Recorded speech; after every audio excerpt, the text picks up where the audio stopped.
The Jews would have us believe that there's something sacred about the Western Wall, that it's a remnant of the Second Temple, where paper prayers of the Goyim are snatched by the divine presence, who supposedly dwells within its crevices and stones. Dead wrong. The Wailing Wall is actually the remains of a Roman fortress named Fort Antonia, built north of the actual temple site, where no protruding rock ever existed, but rather was built upon the Gihon Spring. The rock upon which the dome of the rock was built, adjoining the Western Wall, was actually the centerpiece around which Fort Antonia was built.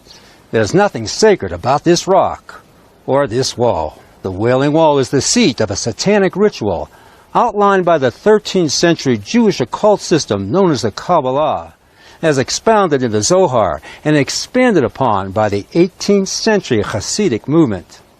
You see, this so-called divine presence at the Wailing Wall is actually the Kabbalistic feminine emanation of their false god, the Shekinah.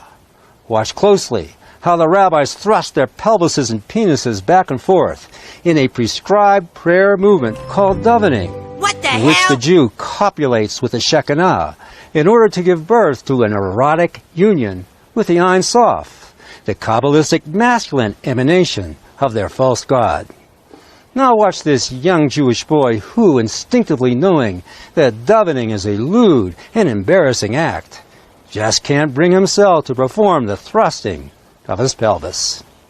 My friends, for Rand Paul and for so many other saps like McCain, Bush, Obama, Clinton, and Romney, to perform the rite of political passage at the Wailing Wall is nothing less than to shake hands with the devil.